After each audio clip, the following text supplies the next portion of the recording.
Hello everyone and welcome to my channel. My name is Crown and today we are going to have some more stories that I hope that you will enjoy. But before we start, it will be so much appreciated if you would subscribe to the channel, like the video if you enjoyed it, and maybe leave a comment down below.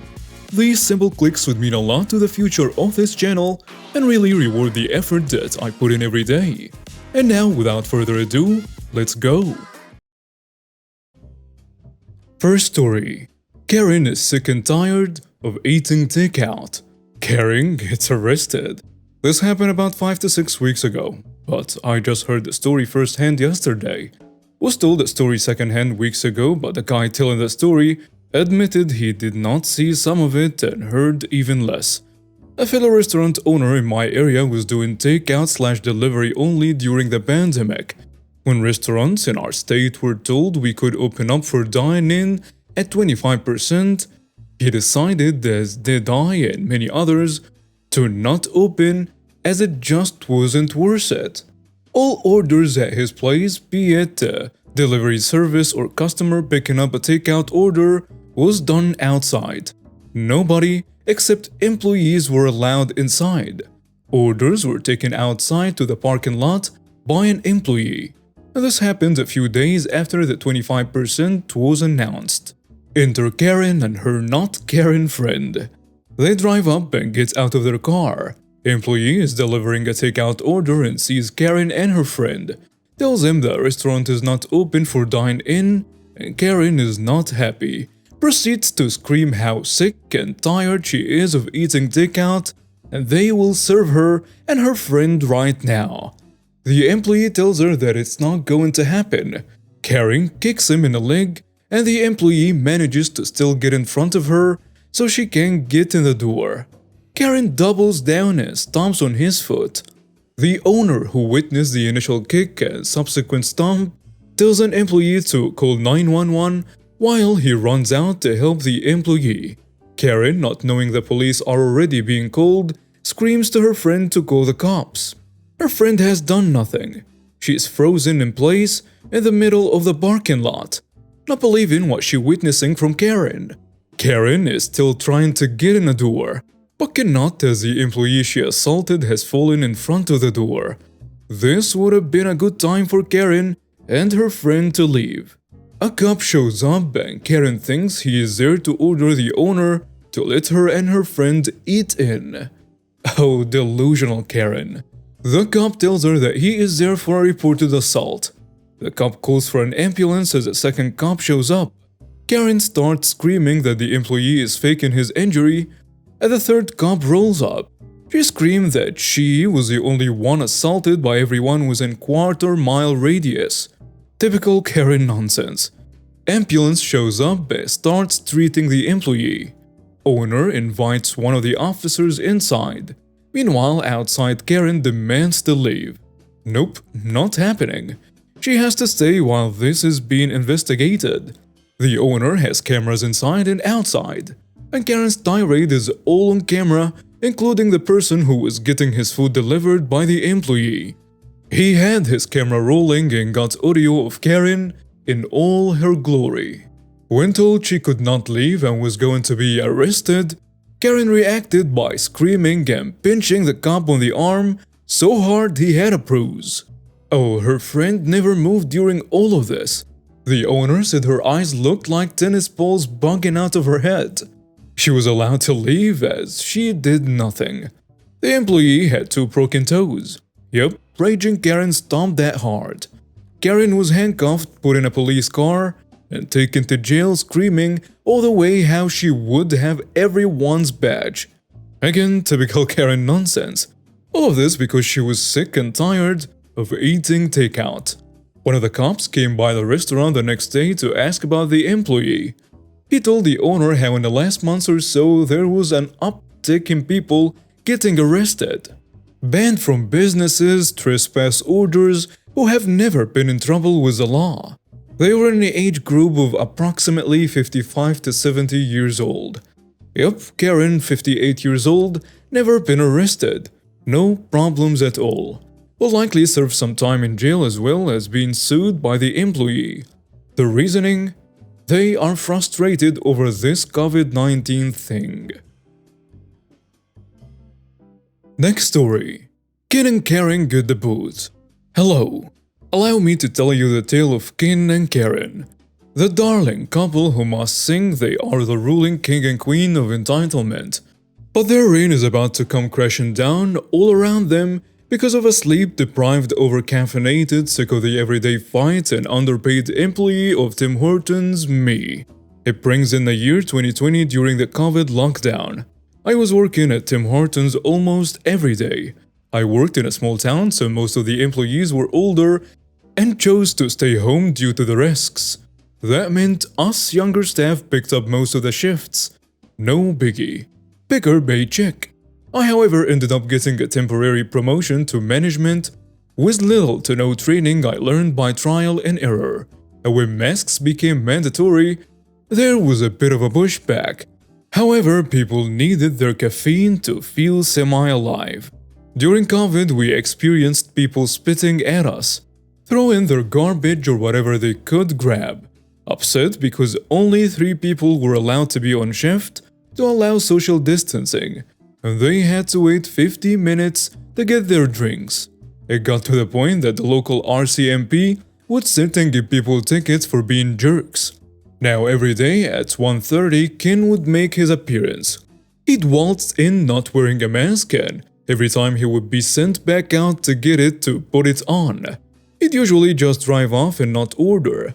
However, Ken and his companion Karen came up with the idea of waiting for the officers to go on their lunch break, and then came into the store. Ken came waltzing in with no mask, and at the time it was myself and a young girl who was in high school on the floor as it wasn't a busy day. Our co-worker, when I took his temperature at the door, had a fever and wasn't able to work. She told him that he needed his mask before we take his order. He said that it was fine and he'd only take a few seconds. She refused and offered drive-thru as he didn't have to wear one if he did that. Cue the meltdown. He started screaming that we were discriminating against him, that he had rights. And at this point I stepped in and sent the girl to drive-thru.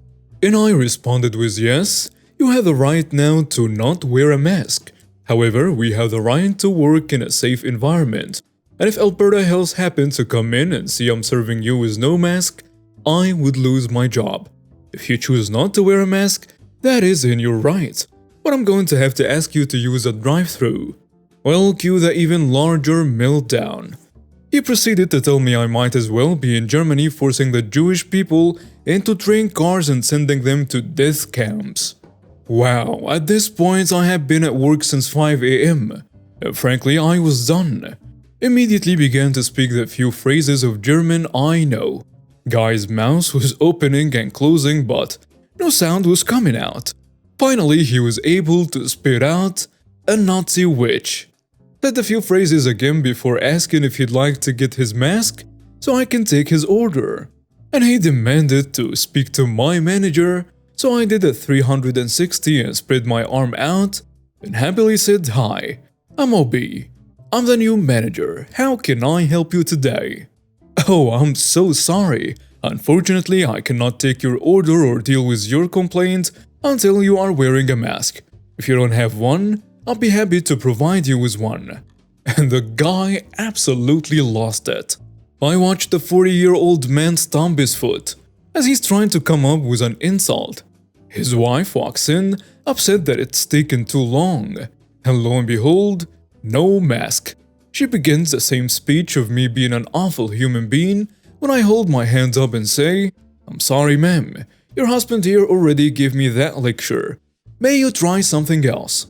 She then goes on and on about how they can't breathe with them on and it's a medical condition. I smile and said that, well, her breathing seems fine since both her and her husband can scream at us for several minutes without needing to breathe. And if they refuse to wear masks, then I have to ask them to leave. Well, how dare I suggest that? They need their iced caps and bagels, and they aren't leaving until I give them, and it better be free for the inconvenience and disrespect they had to endure. I shrugged and walked away, and started making orders for people in drive-thru. Just as the lovely RCMP officers are walking in the door, Karen begins to throw whatever she can get her hands on at us, thankfully missing but destroying a few of our monitors with napkin dispensers. The officers immediately grab both and drag them outside. She's screaming that I assaulted her first and she was defending herself, and in the process of her flailing around, hits one of the officers. Ken is calling us all Nazi-loving jerks, and he's being treated like a victim, and the officers might as well take them to the gas chamber. Now Ken owns a car shop, and in a small town, word travels like wildfire. Ken and Karen not only got a few charges and a ride in the backseat, but Ken had to close his garage as all his customers stopped going. They also got a ban from our location, and the owner made sure to tell any other business that sold coffee about them. They had to drive over an hour to get anything fast food related. All businesses refused to serve him. Friends and family cut ties and they ended up moving. I bumped into them a few months ago, and I couldn't help but ask, wouldn't it have been easier to just wear the damn mask? Next story. Insult my dog? Enjoy your slug-eating garden. My sister and her husband are spending a lot of time in the hospital with my baby nephew, who has some health problems. So I've been dog-sitting Fred, my sister's 16-year-old dachshund. My neighbors saw me bringing Fred in for the first time, and they freaked. Wanted to know why I was bringing in strays. Said that we'd end up overrun if the other dogs found out. The crazy cow seems to think that Twilight Bark from 101 Dalmatians is the real thing. She tried to kick poor Fred. He growled because she was shouting at him, but he's so old his teeth are almost useless. He couldn't have bitten if he wanted to, and she could see that. But she still kicked at him because she's evil. Even when I told her he's my sister's dog, she did not apologize and just told me to keep his ugly face away from her garden and stormed off. I hate this woman.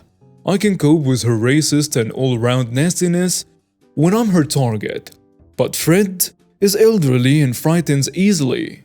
He's confused and he misses my sister. He deserves to be avenged. Confronting my crazy neighbor will not help. I have learned this through long experience, and so my pity revenge plan was born. I've had a few issues with slugs getting in my house, escaping the warm weather, and I used to just put them near the compost heap. But now I drop them onto her vegetable patch, along with any others I can find lurking. I've even set up some old pots in shady places to encourage them. I'm committed. Every evening she removes slugs from her veggies and gives them a good watering. And half an hour later, I drop several big fat slugs over the fence, right on top of her lettuce. And by morning, her lettuce looks like lace. She's losing her mind, shining torches into every nook and cranny, looking for slugs every single night. She's setting up beer traps and eggshells, and cursing all the mollusk kind. It is glorious to behold. Next story. Won a fence dispute.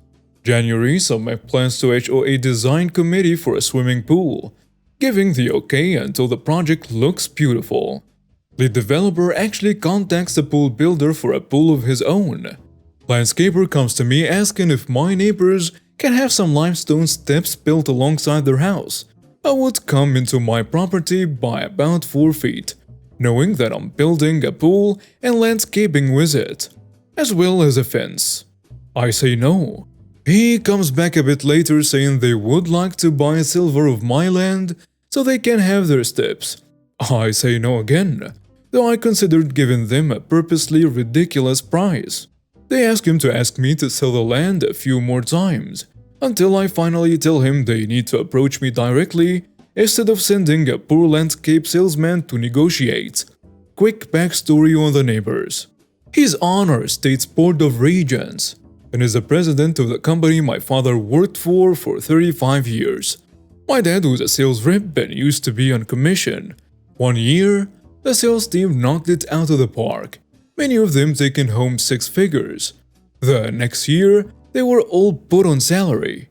On one occasion, my dad asked for a raise and my neighbor denied him, saying, "We've looked at your situation and decided you make enough for a family of your size in this area." Meanwhile, my neighbor lives in a gigantic mansion. Fast forward to now. I live in one of the nicest neighborhoods in my town. I've worked super hard to get where I am. I wasn't born with a silver spoon. When my neighbors moved in, they have reminded me several times that they are downsizing. Whatever. They love their smaller lot because it's easier to maintain. They know who my dad is, and I'm not sure if they know we aren't exactly too fond of them for trying to keep their workforce from becoming as successful as they could be. Basically, I am not giving these people anything. August. Pool gets completed and I have the fence built. That every evening I can see the neighbors in their sunroom looking at my yard, and their body language is not positive. A couple days later, one of the contractors working on the pool tells me he thinks the neighbors aren't happy with my fence. Someone pulled up in a truck and started taking pictures of it and so on. Of course they aren't. Their downsized house is so close to the edge of their lot, my fence doesn't give them a lot of room. The HOA requires 3 feet of clearance off the property line. And the fence is so close to their house, I actually become concerned that it's on their property line. I order a survey and it comes back saying I'm clear by 5.5 feet in the front and 10 feet in the back. Phew! Same night I get the survey result. The head of the HOA calls me and tells me the fence is on the property line and I have to move it. I say actually I was concerned it was less than 3 feet away, so I had a surveyor verify its position and it's actually 5 and 10 feet away. He seemed surprised but also fairly skeptical. So I had the surveyor forward the results, and he emails me asking me to have them put stakes in the ground over the property bin so he can see for himself. As I was taking the trash out this morning, I was greeted by the surveyors. They asked me if I was having neighbor problems, and I quickly explained they thought the fence was on their property and was just as quickly reassured that I was good to go. Anyway, the neighborhood block party and the HOA meeting are being hosted at the neighbor's house later this month. And I'm not sure whether I should show up and act like a smug jerk or just throw a pool party in my own yard at the same time. And now we have reached the end of today's stories. Thank you for watching and see you next time.